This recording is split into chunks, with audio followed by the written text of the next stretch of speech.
Le soleil va briller, amis poissons, pour cette deuxième quinzaine du mois d'octobre. Pour vous, les choses vont venir s'éclairer, en effet. Nous avons Shams, la carte numéro 19, qui est la carte du soleil. Il y a du succès, il y a du triomphe dans l'air, il y a de l'épanouissement aussi, hein, c'est ce qu'on me dit, du bonheur. En tout cas, tout ça, c'est à portée de main. Des choses, une situation va venir s'éclairer, parce que le soleil, c'est aussi la lumière sûre, donc on est aussi sur la possibilité d'éclairer une situation qui vous posait peut-être problème ou qui n'était pas forcément très nette dans votre esprit. Ensuite, on vous dit aussi avec le soleil, allez vers tout ce qui vous nourrit de façon positive ici, pour vous les poissons. Nourrissez votre corps avec des bonnes choses. Nourrissez votre esprit avec des bonnes choses aussi, hein, avec des choses positives. Lisez des livres qui vous permettent peut-être des développements personnels. Lisez des histoires ou des trucs d'actualité qui amènent du positif sur ce qui se passe de beau dans le monde et pas sur ce qui se passe de négatif. Nourrissez votre esprit aussi avec du positif. Et on me dit aussi, nourrissez votre esprit peut-être avec des livres positifs. Lisez plutôt des choses qui sont optimistes, qui amènent aussi un développement positif en vous, plutôt que de lire des histoires, par exemple, de tragédie. D'accord ?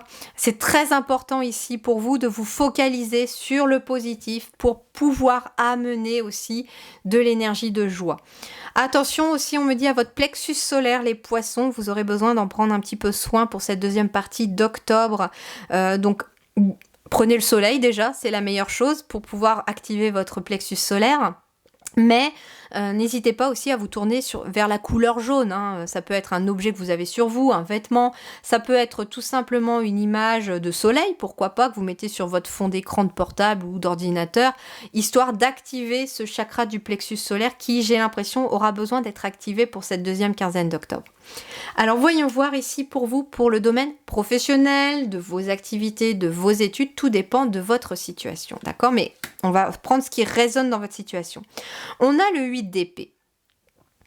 On a le 8 d'épée, mais là, moi, j'entends ici que vous avez l'impression peut-être d'être coincé dans une situation. Vous avez l'impression d'être bloqué dans une situation et vous ne savez pas quelle issue pouvoir prendre dans cette situation.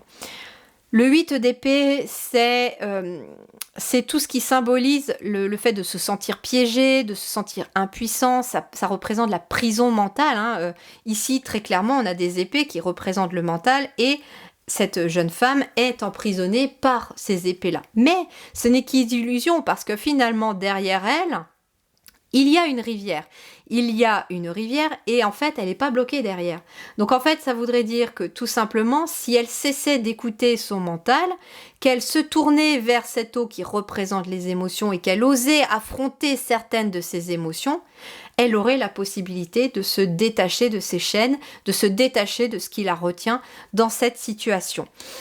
En fait, ce que l'on vous dit, c'est que si vous avez aussi l'impression d'être dans cette prison mentale, de vous sentir piégé, peut-être dans un travail qui ne vous convient pas, ou votre situation professionnelle n'avance pas. Par exemple, vous êtes au foyer, vous cherchez du travail ou que sais-je, vous avez l'impression en fait d'être bloqué dans votre quatre murs et puis de ne pas arriver à avoir ce que vous voulez obtenir.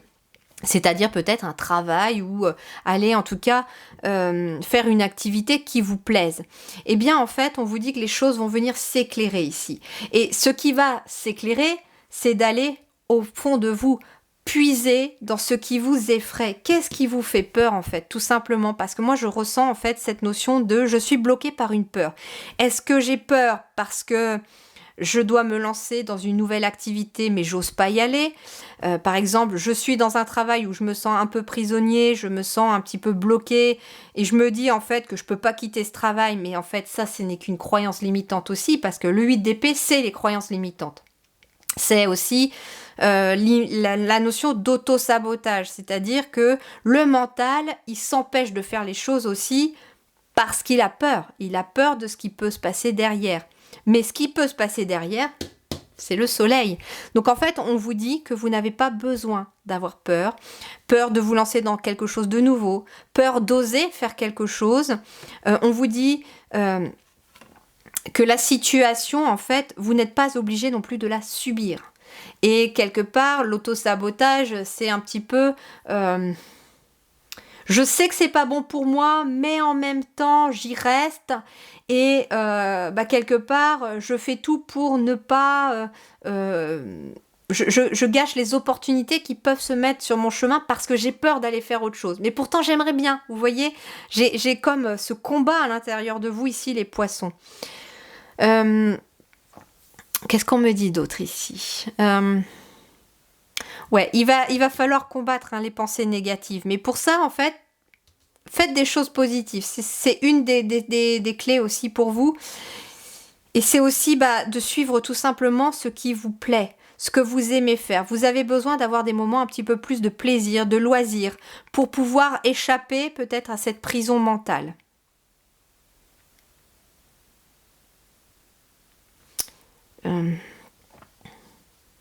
Par exemple, j'entends que vous ne vous plaisez pas, vous aimez votre travail, mais vous ne vous plaisez pas où vous êtes. Ça va être un exemple, vous transposez après. Et puis vous vous dites, oh mais de toute façon, je ne peux pas changer parce que ça fait des années que je suis ici et puis au final, autant y rester, etc. Donc en fait, on s'auto-sabote en sachant qu'on n'est pas forcément bien là, alors que si ça se trouve, à côté, vient s'éclairer une nouvelle entreprise qui ne demande qu'à vous recruter, pour qui vous seriez un vrai atout et qui vous mettrait en valeur. Donc voilà, restez pas bloqué, focus sur des pensées négatives, sur des peurs qui vous emprisonnent, parce que moi c'est ce que je ressens ici, il y a des peurs qui vous emprisonnent. J'entends qu'il y a peut-être même quelqu'un qui a peur de sortir de chez lui ou de chez elle et d'aller travailler en extérieur. Et là, il y a peut-être besoin d'aller éclairer une peur qui vient d'un moment précis de votre existence. Alors, matériel, financier, ce qui se concrétise à vous. Les amoureux, voilà. Ce qui se concrétise à vous pour certains, c'est un nouveau contrat déjà, par exemple, pour certains qui ne se plaisaient pas dans ce qu'ils faisaient. C'est un nouveau partenariat, une nouvelle association. Ce qui se concrétise à vous aussi dans la matière, c'est le fait de prendre une décision. Ensuite aussi, ce que l'on me dit, c'est que ça peut être aussi un prêt qui vous est accordé, si on est sur du financier. Ça peut être aussi un projet de couple qui se concrétise dans la matière.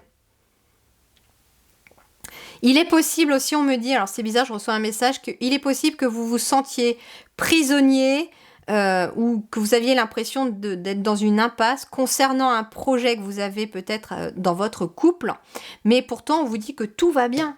Tout va bien. Tu as l'impression que ça ne va pas, mais en fait, tout va bien. Ce n'est que ton mental qui projette le fait que ça ne va pas. Alors, je ne sais pas pourquoi, mais ni de quelle façon ça va résonner en vous, mais en tout cas, on me dit ici, on me parle de ça. Ce qui se projette aussi dans la matière, pour certains, ça peut être une rencontre amoureuse, tout simplement aussi.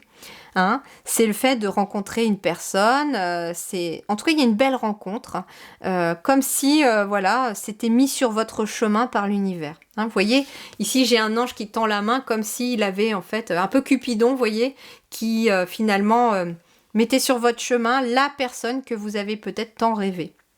Alors le relationnel justement, on a quoi? On a l'as d'épée. Donc sur le relationnel, on a un tout nouveau état d'esprit. Donc on part avec un nouvel état d'esprit plus positif aussi sur le relationnel, ce qui va vous aider aussi dans vos relations tout simplement.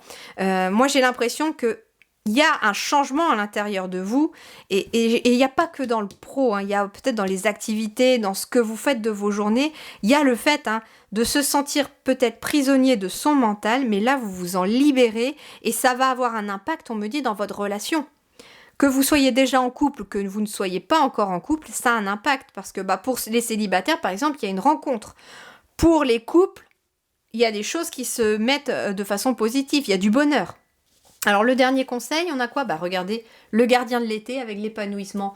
Donc en fait, le nouvel état d'esprit qui se met en place pour vous pour cette deuxième quinzaine d'octobre, les amis poissons, amène un état d'épanouissement intérieur. Mais attention, attention à l'auto-sabotage, les amis poissons.